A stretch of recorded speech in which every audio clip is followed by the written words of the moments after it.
Okay. ഞാനിപ്പോൾ ഈ ചെയ്ത പരിപാടി ഉണ്ടല്ലോ, ഫോൺ ചാർജിൽ കുത്തിയിട്ട് ഗെയിം കളിച്ചുകൊണ്ടിരുന്നിട്ട് അതിനെ പെട്ടെന്ന് വലിച്ചൂരിയത്, ഇത് മാറ്റിയാൽ തന്നെ അല്ലെങ്കിൽ ഈ പരിപാടി ഒഴിവാക്കിയാൽ തന്നെ നിങ്ങളുടെ ഫോണിൻ്റെ ബാറ്ററി ഒരുപാട് എക്സ്റ്റെൻഡ് ചെയ്യാൻ പറ്റും, ബാറ്ററി ഹെൽത്തും കൂട്ടാൻ പറ്റും.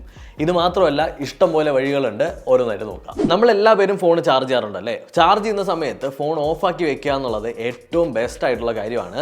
അത് മിക്കപ്പോഴും പോസിബിൾ ആവണമെന്നില്ല, എന്നാലും നമ്മൾ ചാർജ് ചെയ്യുന്ന സമയത്ത് ഈ ഹെവി പെർഫോമൻസ് ഓറിയൻറ്റഡ് ആയിട്ടുള്ള ഗെയിം കളിക്കുക, വീഡിയോ കാണുക, അല്ലെങ്കിൽ എന്തെങ്കിലും ഹെവി ടാസ്കുകൾ ചെയ്തുകൊണ്ടിരിക്കുക, അതൊക്കെ ഒഴിവാക്കുക എന്ന് മാത്രമേ ഉദ്ദേശിച്ചുള്ളൂ.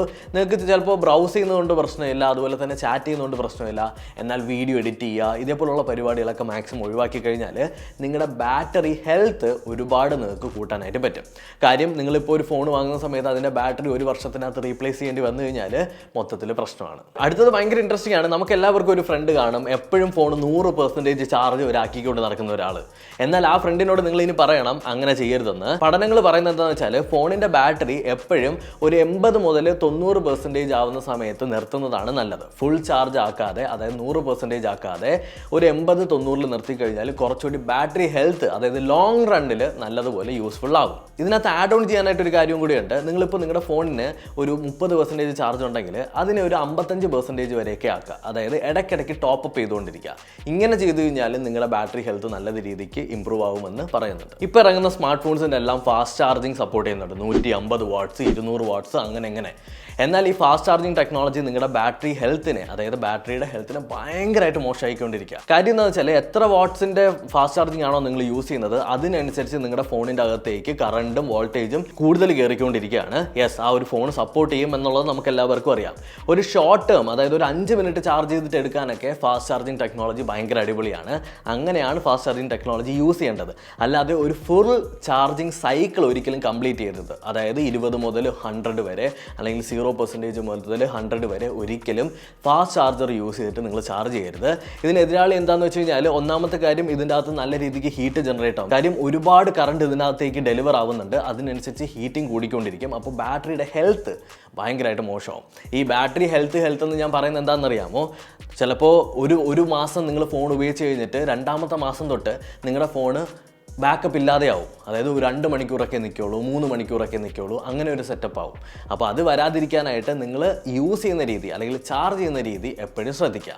അപ്പോൾ നിങ്ങളുടെ വീട്ടിൽ നിങ്ങൾക്ക് സമയം ഉണ്ടെന്നുണ്ടെങ്കിൽ എപ്പോഴും നോർമൽ ചാർജർ, അതായത് ഫാസ്റ്റ് ചാർജിങ് അല്ലാത്ത ചാർജേഴ്സ് യൂസ് ചെയ്ത് നിങ്ങൾ ചാർജ് ചെയ്ത് കഴിഞ്ഞാൽ കുറച്ചുകൂടി ബാറ്ററി ഹെൽത്ത് നിങ്ങൾക്ക് എക്സ്റ്റെൻഡ് ചെയ്യാനായിട്ട് സാധിക്കും. പിന്നെ ടെമ്പറേച്ചർ, ഫോണിൻ്റെ ടെമ്പറേച്ചർ എപ്പോഴും നിങ്ങൾ ശ്രദ്ധിച്ചുകൊണ്ടിരിക്കുക. ഫോൺ ഒരിക്കലും ഹീറ്റ് ആവാനായിട്ട് സമ്മതിക്കരുത്. ഇൻ കേസ് നിങ്ങളുടെ ഫോൺ കാറിൻ്റെ അകത്തൊക്കെ കിടക്കുകയാണെന്നുണ്ടെങ്കിൽ, വെയിലുള്ള സ്ഥലത്താണ് കാറ് കിടക്കുന്നതെന്നുണ്ടെങ്കിൽ ഒരിക്കലും ഇട്ട് ചാർജ് ചെയ്യരുത്. പിന്നെ ഒരു കാര്യം, നിങ്ങൾ ചിലരുണ്ടല്ലോ രാത്രി കിടക്കാൻ നേരത്ത് ഫോണിനെ ചാർജറിൽ കണക്ട് ചെയ്തിട്ട് രാവിലെ ആവുമ്പോൾ എടുത്തുകൊണ്ട് പോകും. അതും ഒരു ബാഡ് ആയിട്ടുള്ളൊരു ഹാബിറ്റാണ്, ഒരിക്കലും ചെയ്യരുത്. അതിന് പകരം നിങ്ങൾക്ക് എന്ത് ചെയ്യാൻ പറ്റുമെന്ന് അറിയാം. ചില ഫോണിൻ്റെ അകത്ത് സ്ലോ ചാർജിങ് ടെക്നോളജി ഉണ്ട്. സെറ്റിംഗ്സിൽ പോയി കഴിഞ്ഞാൽ അറിയാൻ പറ്റും. സ്ലോ ചാർജിങ് എനേബിൾ ചെയ്ത് കഴിഞ്ഞാൽ വളരെ സ്ലോ ആയിട്ട് മാത്രമേ ചാർജ് അതിനകത്തേക്ക് കയറത്തുള്ളൂ. അങ്ങനെ നിങ്ങളുടെ ബാറ്ററി ഹെൽത്ത് എക്സ്റ്റെൻഡ് ചെയ്യാൻ പറ്റും. അത് ഫോണിൻ്റെ അകത്ത് എഴുതിയും വെച്ചിട്ടുണ്ട്, ശ്രദ്ധിച്ചാൽ അറിയാം.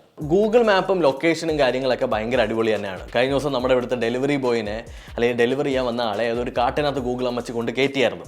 അത് വേറൊരു കഥ. എന്നാലും നിങ്ങളുടെ യൂസ് കഴിഞ്ഞാൽ ബ്ലൂടൂത്ത്, NFC, ലൊക്കേഷൻ, ഇതേപോലുള്ള സാധനങ്ങളൊക്കെ ഡിസേബിൾ ചെയ്ത് വയ്ക്കുന്നത് വളരെ നല്ലതായിരിക്കും. ഒരു 5 കൂട്ടുകാരെ നിങ്ങൾ സെലക്ട് ചെയ്തിട്ട് അതിൽ 5 പേരുടെയും ഫോൺ എടുത്ത് നോക്കിക്കഴിഞ്ഞാൽ അതിനകത്ത് ബ്ലൂടൂത്ത് എനേബിൾഡ് ആയിരിക്കും, ഒരാവശ്യമില്ലാണ്ട് NFC എനേബിൾഡ് ആയിരിക്കും. ഈ സാധനങ്ങളൊക്കെ നിങ്ങൾക്ക് ഡിസേബിൾ ചെയ്ത് വയ്ക്കാം. ആവശ്യാനുസരണം മാത്രം എനേബിൾ ചെയ്ത് കഴിഞ്ഞാൽ കുറച്ചുകൂടി ബാറ്ററി ബാക്കപ്പ് കിട്ടും. ഇത് ബാറ്ററി ഹെൽത്തിൻ്റെ അല്ല, ബാറ്ററി ബാക്കപ്പ് കിട്ടും ഡെയിലി യൂസിന്. എന്ത് സാധനങ്ങളാണെങ്കിലും ചൂടോടെ കഴിക്കാനും ചൂടോടെ കാണാനുമാണ് അല്ലേ നമുക്കിഷ്ടം. എന്നാൽ നമ്മുടെ ഫോണിന് ഹീറ്റ് എന്ന് പറയുന്ന സാധനം കണ്ണെടുത്താൽ കണ്ടുകൂടാ. അപ്പോൾ നിങ്ങളുടെ ഫോണിൻ്റെ ഏറ്റവും വലിയ എതിരാളി ആരെന്നറിയാമോ? ഹീറ്റാണ്, അതായത് ചൂടാവുക എന്നുള്ളത്. നിങ്ങൾ ഫോണ് ചാർജറിലിട്ടിട്ട് ഗെയിം കളിക്കുന്ന സമയത്ത്, ചാർജറിലിട്ടിട്ട് നിങ്ങൾ നിങ്ങളുടെ അഭ്യാസങ്ങൾ കാണിക്കുന്ന സമയത്ത്, ചാർജറിലിട്ടിട്ട് വലിയ വീഡിയോസ് കാണുന്ന സമയത്ത്, സിനിമ കാണുന്ന സമയത്തെല്ലാം ഫോൺ നല്ല രീതിക്ക് ഹീറ്റാവും. പൊതുവെ ഒരു കവർ ഇട്ടിരിക്കുന്നതുകൊണ്ട് നമുക്കിത് ഫീൽ ആവാൻ പറ്റാത്തത് കൊണ്ടാണ് എൻ്റെ ഫോൺ ഹീറ്റൊന്നുമില്ലല്ലോ എന്ന് നിങ്ങൾ പറയുന്നത്. അപ്പോൾ ഹീറ്റ് ഉണ്ടാവും, അതെപ്പോഴും ഒന്നും നിങ്ങൾ മെയിൻറ്റെയിൻ ചെയ്യാനായിട്ട് ശ്രമിക്കുക. അതുമാത്രമല്ല, ചാർജ് ചെയ്യുന്ന സമയത്തുണ്ടല്ലോ ഫോൺ മൂടിയിടുക, അല്ലെങ്കിൽ ഫോൺ തലേനയുടെ അടിയിൽ കൊണ്ട് കയറ്റി വയ്ക്കുക, ഇതേപോലുള്ള പരിപാടികൾ ഒഴിവാക്കണം. ഞാൻ ഈ പറയുന്ന ടിപ്പ് നിങ്ങൾ നോട്ട് ചെയ്ത് വെച്ചോ. നിങ്ങളുടെ ബാറ്ററി കുടിക്കുന്ന കുറേ ആപ്ലിക്കേഷൻ നിങ്ങളുടെ ഫോണിൻ്റെ അകത്ത് കാണും. നിങ്ങൾ ഉപയോഗിക്കാത്ത ആപ്ലിക്കേഷൻസ് ആണെന്നുണ്ടെങ്കിൽ നിങ്ങൾക്ക് റെസ്ട്രിക്റ്റ് ചെയ്ത് വെക്കാൻ പറ്റും. ജസ്റ്റ് നിങ്ങളുടെ സെറ്റിംഗ്സിലേക്ക് പോകാൻ എന്നിട്ട് ബാറ്ററി എടുത്തതിന് ശേഷം അവിടെ നിങ്ങൾക്ക് ഓരോ ആപ്ലിക്കേഷനും എത്രത്തോളം ബാറ്ററിയാണ് തിന്നുകൊണ്ടിരിക്കുന്നത് നമുക്കറിയാൻ പറ്റും. അതിനനുസരിച്ച് നിങ്ങൾ ഉപയോഗിക്കുന്നതാണോ, ഒരു വാൾപേപ്പർ ആപ്ലിക്കേഷൻ നിങ്ങളുടെ ഫോണിൻ്റെ 30% ചാർജും എടുക്കുന്നുണ്ടെങ്കിൽ ഒന്ന് ആലോചിച്ച് നോക്കിയേ. അല്ലെങ്കിൽ നിങ്ങളുടെ ഫോണിൻ്റെ അകത്ത് എന്തെങ്കിലും ഒരു മാൽവെയർ കയറിയിട്ടുണ്ടെങ്കിലും ഇതേപോലെ നിങ്ങൾക്ക് കണ്ടുപിടിക്കാൻ പറ്റും. അപ്പോൾ അങ്ങനെ നിങ്ങൾ കാണുന്നുണ്ടെങ്കിൽ അതിനെ ഒന്ന് റെസ്ട്രിക്റ്റ് ചെയ്ത് വെച്ച് കഴിഞ്ഞാൽ വളരെ നന്നായിരിക്കും. അൺഇൻസ്റ്റാൾ ചെയ്യാൻ സാധിച്ചാൽ അത്രയും നല്ലത്. പിന്നെ ഒരു കാര്യമുണ്ട്, നമ്മൾ ഈ ആപ്പ് സീരീസൊക്കെ ആഴ്ചയിൽ പരിചയപ്പെടുത്തും. അപ്പോൾ എല്ലാവരും അതിനകത്തൊരു 5 ആപ്പൊക്കെ ഡൗൺലോഡ് ചെയ്ത് വെക്കാറുണ്ട്. ജാമോൻ്റെ കാലത്ത് ഡൗൺലോഡ് ചെയ്ത് വെച്ചതായിരിക്കും, പക്ഷേ നിങ്ങൾക്ക് ഒരു അറിവും കാണില്ല നിങ്ങളുടെ ഫോണിൻ്റെ അകത്തുണ്ടെന്ന്. അങ്ങനെയുള്ള ആപ്ലിക്കേഷൻസ് കണ്ടുപിടിച്ചതിന് ശേഷം എല്ലാം ഡിലീറ്റ് ചെയ്യുക. നിങ്ങൾ യൂസ് ചെയ്യുന്നില്ലെങ്കിൽ പോലും ബാക്ക്ഗ്രൗണ്ട് പ്രോസസ്സിന് വേണ്ടിയിട്ട് ഈ ആപ്ലിക്കേഷൻസ് എല്ലാം ബാറ്ററി യൂസ് ചെയ്യുന്നുണ്ട്. അപ്പോൾ ആപ്പ് സീരീസ് കാണുന്നവരെ എല്ലാം ചവറ് പോലെ നിങ്ങൾ ഡൗൺലോഡ് ചെയ്ത് വെക്കരുത്. നമുക്ക് എല്ലാവർക്കും ഉള്ള സ്വഭാവമാണല്ലേ കീബോർഡിൻ്റെ അകത്ത്, അതായത് ഫോണിൻ്റെ കീബോർഡിൻ്റെ അകത്ത് വൈബ്രേഷനും സൗണ്ടൊക്കെ വയ്ക്കുക. എനിക്ക് ഭയങ്കര ഇഷ്ടമാണ്.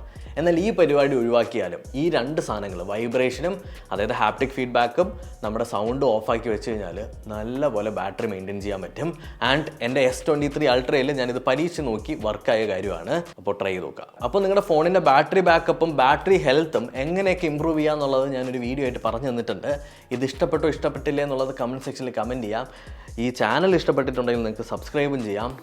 അപ്പോൾ യെസ്, എടാ അവിടെ ചാർജ് ചെയ്തിട്ട ഫോൺ എത്ര %ആയി?